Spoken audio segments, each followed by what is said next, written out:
उतार चढ़ाव हर व्यक्ति के जीवन में आते हैं और सही मार्गदर्शन से उनका समाधान संभव है। तो आइए मैं करूंगी आपकी हर समस्या का समाधान। नमस्कार, सुस्वागतम, वेलकम। मैं नीतीश माली आपके अपने इस YouTube चैनल में आप सभी का स्वागत करती हूँ। आज मैं आपके सामने कर्क राशि वालों का मई माह का मासिक राशिफल लेकर उपस्थित हुई हूँ। और ये माह विशेष है क्योंकि इसमें दो विशेष पर्व आ रहे हैं। 3 मई को अक्षय तृतीया का पर्व बहुत ही धूमधाम से मनाया जाएगा, जिसे हम अबूझ सावे के रूप में जानते हैं। और इस दिन कोई भी शुभ या मांगलिक कार्य के लिए हमें मुहूर्त देखने की आवश्यकता नहीं होती। साथ ही परशुराम जयंती भी इसी दिन आ रही है और परशुराम भगवान शौर्य और वीरता के प्रतीक हैं। इन्हें भगवान विष्णु का भी अवतार माना जाता है। 16 मई को वैशाख पूर्णिमा और बुद्ध पूर्णिमा का पर्व धूमधाम से मनाया जाएगा। और वैशाख पूर्णिमा का अपना विशेष महत्व है, इसलिए इस दिन दान पुण्य जरूर करने चाहिए। अब हम आगे बढ़ते हैं और जान लेते हैं इस माह में आने वाले ग्रह गोचर की स्थिति का हाल। सबसे पहले बात करते हैं सूर्य की, जो कि इस वर्तमान में मेष राशि में उच्च के होकर विराजमान है और 15 मई को वे अपनी सम राशि वृषभ में प्रवेश करेंगे। बुध ग्रह वृषभ में ऑलरेडी विराजमान है और इस पूरे माह अपनी अति मित्र राशि में विराजमान रहेंगे। जब सूर्य 15 मई के बाद वृषभ राशि में आएंगे तो बुधादित्य योग का निर्माण होगा। मंगल ग्रह जो कि वर्तमान में अपनी शत्रु राशि कुंभ में विराजमान है और चूंकि कुंभ में शनि ऑलरेडी मूलांतरिक होकर बैठे हैं, तो मंगल और शनि का क्रांतिकारी योग भी शनि के कुंभ राशि में मूलांतरिक होकर बैठने के बाद यानी 29 अप्रैल के बाद में बनेगा। वहीं 17 मई को मंगल कुंभ से अपनी सम राशि मीन में प्रवेश कर जाएंगे और वहां पर वे गुरु के साथ में युति करेंगे। गुरु पूरे माह मीन राशि में स्वग्रही होकर विराजमान रहेंगे। शुक्र ग्रह उच्च के होकर वर्तमान में मीन राशि में गुरु के साथ युति कर रहे हैं और 23 मई को वे अपनी मित्र राशि मेष में प्रवेश करेंगे। राहु इस माह मेष में और केतु तुला में विराजमान रहेंगे। शुक्र और गुरु की युति बहुत ही शानदार परिणामदायक रहेगी क्योंकि भाग्येश और लाभेश की युति हो रही है और ये युति बहुत ही शानदार परिणामदायक रहेगी। जबकि शनि और मंगल की युति वैश्विक उथल पुथल का कारण बनेगी। राजनीतिक हत्या, राजनीतिक बड़ी उथल पुथल, कोई महामारी, साइक्लोन, बाढ़ या फिर युद्ध जैसे हालात संसार में हो सकते हैं। यानी वैश्विक रूप से इसका दुष्प्रभाव मंगल और शनि की युति का हमें देखने को मिलेगा। चलिए अब बढ़ते हैं आगे और जान लेते हैं कर्क राशि वालों का मई माह का मासिक राशिफल। सबसे पहले बात करते हैं आपके राशि स्वामी चंद्रमा की। और ये जो मैं राशिफल दे रही हूँ वो भी चंद्र गणनाओं पर आधारित है और आपकी राशि और लग्न दोनों के हिसाब से समान रूप से प्रभावशाली है।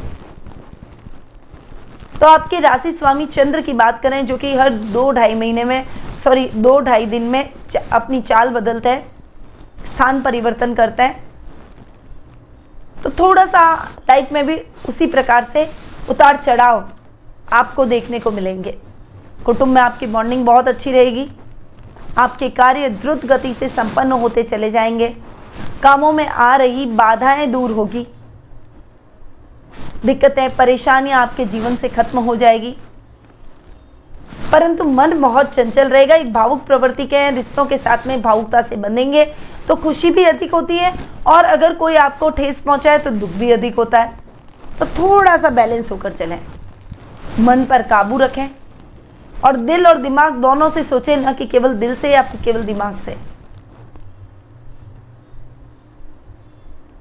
ददियाल से संबंध अच्छे रहेंगे और दादा दादी का विशेष आशीर्वाद आपको प्राप्त होगा। सामाजिक मान सम्मान में बढ़ोतरी होगी और आपका व्यक्तित्व बहुत आकर्षक रहेगा। लोग आपके व्यक्तित्व की प्रशंसा करेंगे, आपकी तरफ खींचे चले आएंगे। शत्रु भी आपसे मित्रता करने का प्रयास करेंगे, यानी आपके लोगों से शत्रुता खत्म हो जाएगी। आपके मित्रों का दायरा बढ़ेगा। धर्म कर्म के कार्यों में आपकी रुचि अधिक रहेगी और आध्यात्मिक ग्रंथों के अध्ययन अध्यापन में आप निपुणता भी हासिल करेंगे। अब बात करते हैं द्वितीय भाव की, जिसके स्वामी हैं सूर्य, जो कि उच्च के होकर कर्म भाव में बैठेंगे। हालांकि राहु साथ में बैठकर सूर्य राहु का ग्रहण योग बना रहे हैं, पितृदोष जैसी स्थिति उत्पन्न कर रहे हैं, क्योंकि सूर्य राहु का ये जो योग है ये केंद्र स्थान में बन रहा है। तो थोड़ा सा आपको संभल कर रहना है। कभी कभी भ्रम की स्थितियां जरूर आएगी, भ्रम के बादल आएंगे और कंफ्यूजन जरूर होगा कि मैं क्या करूं, पर इस समय आप अपने परिवार की सलाह ले सकते हैं, किसी अनुभवी व्यक्ति या अनुभवी मित्र की सलाह ले सकते हैं। पर अकेले डिसीजन लेकर आगे मत बढ़िए, क्योंकि आपका डिसीजन गलत निकल सकता है और उसकी वजह से आपको नुकसान की स्थितियां देखने को मिल सकती है, पछताना पड़ सकता है। कुटुंब में तालमेल बनाकर रखें, कुटुंब में मान सम्मान बढ़ेगा, आपके तेज में वृद्धि होगी, यश कीर्ति में वृद्धि होगी, सामाजिक मान सम्मान में वृद्धि होगी, प्रतिष्ठा बढ़ेगी। परंतु बोली पर थोड़ा सा ध्यान रखना है। वाणी की वजह से ये जो प्रतिष्ठा बढ़ी है वो घट भी सकती है और खत्म भी हो सकती है, इसलिए अपनी बोली पर थोड़ा सा नियंत्रण करते हुए चलें। शब्दों को बहुत तोल मोल कर इस्तेमाल करें, ताकि आपके इन शब्दों से आपका कोई अपना आहत ना हो और आपके काम बिगड़े ना। इसके लिए आपको शब्दों पर ध्यान देना होगा। अगर कोई कोर्ट में, कचहरी में कोई आपके पैतृक संपत्ति संबंधी मुकदमे या किसी भी प्रकार की कोई केस आपके ऊपर चल रहा है, अगर उसका फैसला इस माह आना है तो वो फैसला आपके पक्ष में जाएगा। अब बढ़ते हैं आगे और जान लेते हैं तृतीय भाव की बात, पराक्रम स्थान की बात। अब पराक्रम स्थान की बात करें तो उसके स्वामी है बुध, जो कि अपने से नवम जाकर बैठे हैं, और बुध आपके खर्च स्थान के भी स्वामी हैं, जो कि अपने से द्वादश है।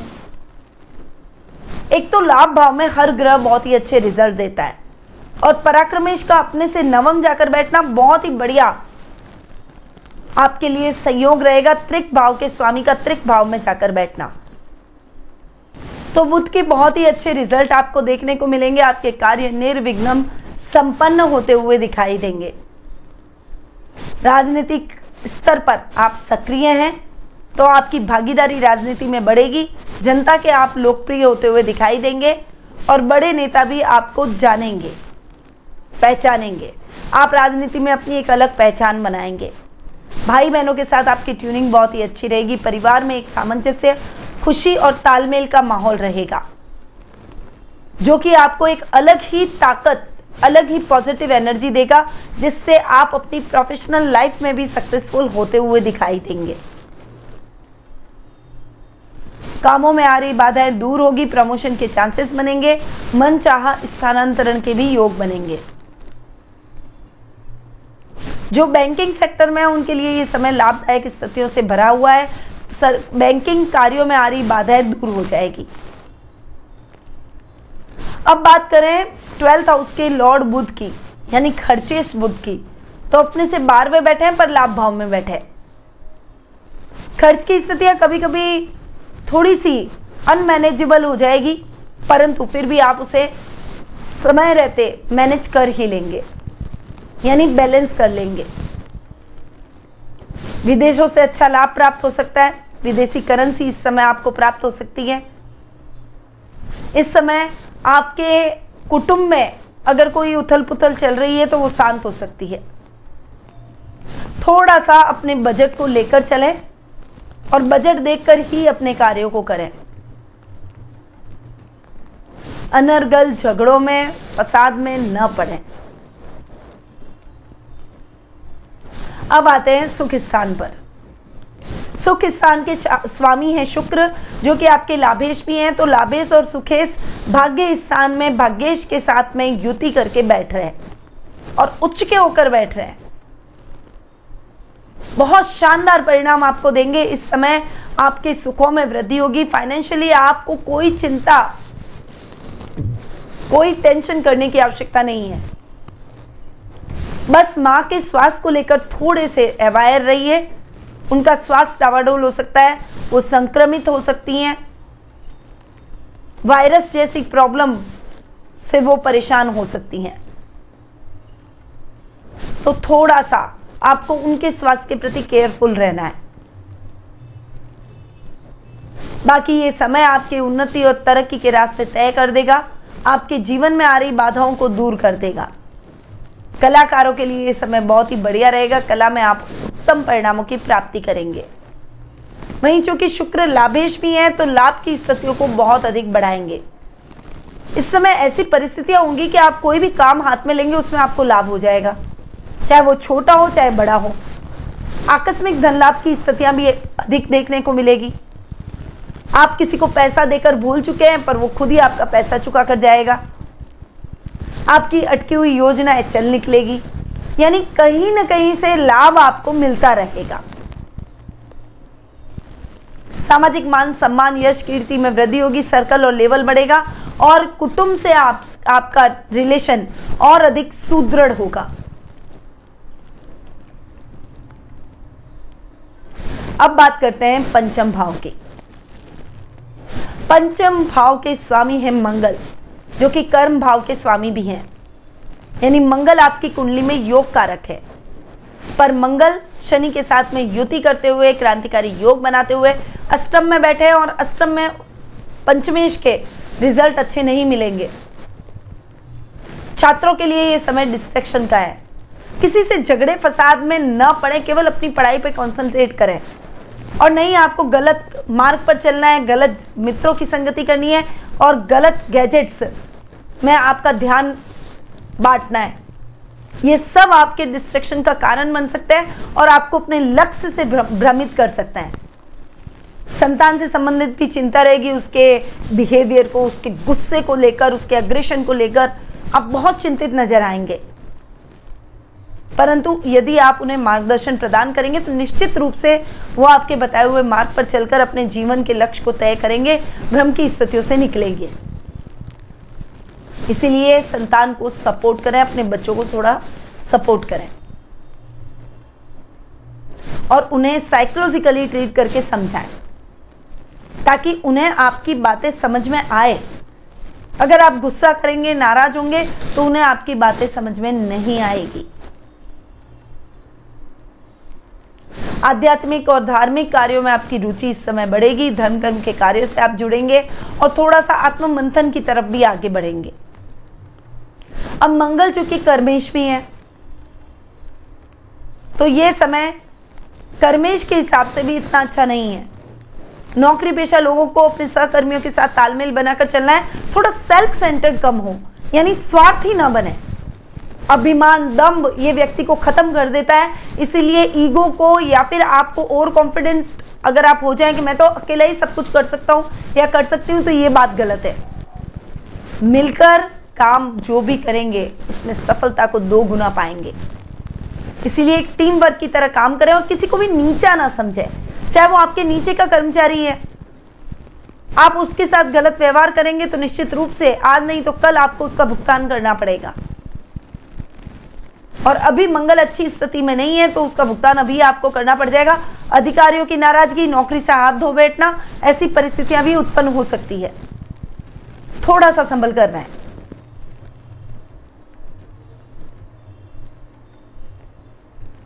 वहीं गलत कर्म की वजह से जेल यात्रा का भी सामना करना पड़ सकता है। रिश्वत लेने की कोशिश बिल्कुल भी ना करें, वरना फंस जाएंगे।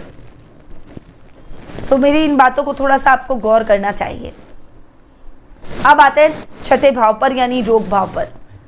रोग भाव के स्वामी हैं गुरु, जो कि भाग्य स्थान में स्वग्रही होकर बैठे हैं। गुरु के बहुत शानदार रिजल्ट आपको मिलेंगे। बस आपको अपने फैट की प्रॉब्लम को थोड़ा सा सॉल्व करना है, वजन नहीं बढ़ने देना है। योगा, मेडिटेशन, प्राणायाम जो भी आप कर सकते हैं उस एक्सरसाइज को आप रूटीन का हिस्सा बनाएं और सुबह 1-1.5 घंटा अपने लिए जरूर निकालें। साथ ही ये समय शत्रुओं से भी सतर्क रहने का है। हालांकि आप अपने बुद्धि बल से अपने शत्रुओं को परास्त करेंगे और अपने प्रत्येक क्षेत्र में विजय की प्राप्ति भी करेंगे, पर फिर भी थोड़ा सा बचकर चलिए। गलत मित्रों की संगति से भी इस समय आपको बचना है। आपको ये ध्यान रखना है कि आपके लिए कौन मित्र है और कौन मित्र रूपी शत्रु है। यानी हर किसी को मित्र बनाने का प्रयास ना करें, क्योंकि हर किसी से अगर आप जुड़ेंगे तो बाद में आपको ही दुख होगा जब वो आपको धोखा देगा। रुपए पैसे से संबंधित अटकाव की स्थितियां खत्म हो जाएगी। कर्ज की स्थितियों से मुक्ति प्राप्त करेंगे। लोन वोन है तो वो अब चुकता हो जाएंगे। अब भाग्येश गुरु जो भाग्य स्थान में स्वग्रही होकर बैठे, वो आध्यात्मिक कार्यों में आपकी रुचि को बढ़ाएंगे। धार्मिक ग्रंथ के अध्ययन अध्यापन में आप निपुणता हासिल करेंगे और घर में भी कोई धार्मिक अनुष्ठान आपका हो सकता है। आध्यात्मिक कार्यक्रम में आपकी भागीदारी बढ़ सकती है, जिससे आपके सामाजिक मान सम्मान में बढ़ोतरी होगी। समाज कल्याण जैसे कार्यों से आप जुड़ेंगे और इससे आपके पारिवारिक सदस्य आपके प्रति गौरवान्वित महसूस करेंगे। जो छात्र मैनेजमेंट की स्टडी से जुड़े हुए हैं उनके लिए ये समय बहुत ही शानदार रहने वाला है। उत्तम परिणामों की प्राप्ति होगी। और जो युवक युवतियां अपना खुद का कोई रोजगार शुरू करना चाहते हैं उनके लिए भी ये समय बहुत ही उत्तम परिणामदायक रहेगा। अब आते हैं सप्तम भाव पर।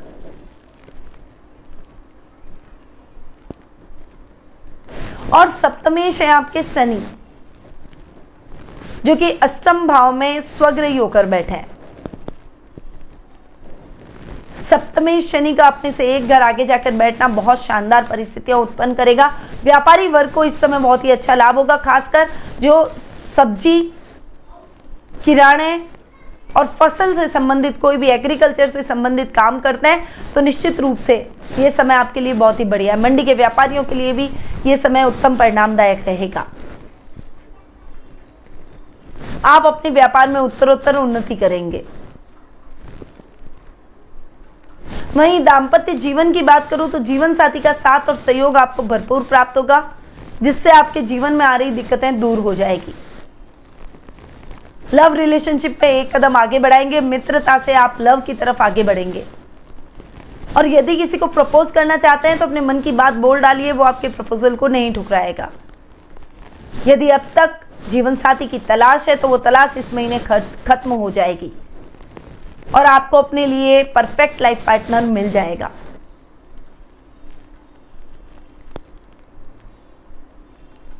घर में मेहमानों का आवागमन रहेगा, जिससे घर का माहौल बहुत ही हेल्दी होता हुआ दिखाई देगा। अब अष्टमी शनि भी स्वग्रही होकर अष्टम भाव में बैठे, जो कि डेली रूटीन की लाइफ को थोड़ा सा ठीक और व्यवस्थित करेंगे। गलत लोगों के प्रति आप थोड़ा सा अवेयर रहेंगे, उनकी संगति में, उनके बहकावे में नहीं आएंगे। शेयर मार्केट, लॉटरी या फिर डिजिटल करेंसी, अगर कोई भी ऐसा रिस्की इन्वेस्टमेंट है तो उसमें लॉन्ग टर्म इन्वेस्टमेंट में जाए, शॉर्ट टर्म इन्वेस्टमेंट से बचें। तो आपको अच्छा लाभ प्राप्त होगा। ससुराल पक्ष से बहुत अच्छा सहयोग प्राप्त होगा, उनसे आपको मॉरली सपोर्ट मिलेगा। यानी अगर मैं बात करूं कर्क राशि की तो मिले जुले प्रभावों के साथ कर्क राशि वाले अपने जीवन में आगे बढ़ते हुए दिखाई देंगे। अब जान लेते हैं कुछ शुभ तारीखों के बारे में, जो कि आपके लिए बहुत ही लकी साबित होने वाली है। वो है 1 से 4 तारीख, 7 से 13 तारीख, 16 से 21 तारीख और 25 से 31 तारीख। ये तारीखें आपके लिए बहुत ही शुभ और फलदायक रहेगी। इन तारीखों में आप अपने इंपॉर्टेंट काम कर सकते हैं। वहीं ध्यान देने योग्य कुछ तारीखों के बारे में भी जान लेते हैं, जिस समय आपको अवेयर रहना है। वो है 5 तारीख, 6 तारीख, 14 तारीख, 15 तारीख और 22 से 24 तारीख। अब शुभ रंग की अगर मैं बात करूं तो इस माह आपके लिए लकी कलर रहेगा हरा, नींबू पीला, स्काई ब्लू, बैंगनी। ये कलर आपके लिए बहुत ही लकी साबित होंगे। इन कलर्स का उपयोग आप ज़्यादा से ज़्यादा बार कर सकते हैं। वहीं अब आते हैं उपायों पर। तो सूर्य राहु का ग्रहण योग बना हुआ है, तो इसका निवारण यंत्र अपने पूजा कक्ष में रखें और सूर्य और राहु के जाप करें। आदित्य हृदय स्त्रोत का रोजाना पाठ जरूर करें। मंदिर में ध्वजा चढ़ाएं। वहीं पशु पक्षियों के लिए दाने पानी की व्यवस्था जरूर करें। चंद्रमा जी को अर्घ दें और सिल्वर की धातु यानी सिल्वर का कड़ा, सिल्वर का ब्रेसलेट या सिल्वर का पेंडेंट, सिल्वर की चेन अपने गले में धारण कर सकते हैं। ये आपको और भी अधिक कॉन्फिडेंट बनाएगी, आपके जीवन की समस्याओं को कम करेगी। पर अब ये जो मैंने आपको उपाय बताए ये तो हैं गोचर के हिसाब से। अब क्या आप जानना चाहते हैं कि आपकी कुंडली में कैसी ग्रहों की स्थिति है, कौन से शुभ योग है, कौन से अशुभ योग है? फ्यूचर को लेकर आपके मन में कुछ प्रश्न है, व्यापार करना चाहिए या नौकरी करनी चाहिए, व्यापार में घाटा हो रहा है उसे कैसे कवर करें, आर्थिक स्थिति फ्लक्चुएशन से भरी हुई है उसे कैसे ठीक करें, विवाह में आ रही बाधाओं को दूर कैसे करें या फिर दाम्पत्य जीवन को सुखमय कैसे बनाएं, संतान से संबंधित कोई चिंता है या फिर संतान प्राप्ति में बाधा उत्पन्न हो रही है, रोगों से परेशान है या विदेश यात्रा का सपना है पर पूरा नहीं हो पा रहा है, वीजा की प्रॉब्लम चल रही है। अगर ऐसे ही कुछ प्रश्न आपके मन में भी उठ रहे हैं तो आप टेलीफोनिक अपॉइंटमेंट और पर्सनल मीट के माध्यम से मुझसे कुंडली विश्लेषण का लाभ प्राप्त कर सकते हैं। मैं आपकी कुंडली का पूरा एनालिसिस करूंगी और आपके प्रश्नों के उत्तर दूंगी और सही रेमेडीज भी आपको बताऊंगी। अधिक जानकारी के लिए स्क्रीन पे दिए गए नंबरों पर जरूर संपर्क करें। अब मैं अपनी वाणी को यहीं विराम देती हूँ। एक बार आप फिर से आप सभी को अक्षय तृतीया की हार्दिक शुभकामनाएं। जय श्री कृष्ण।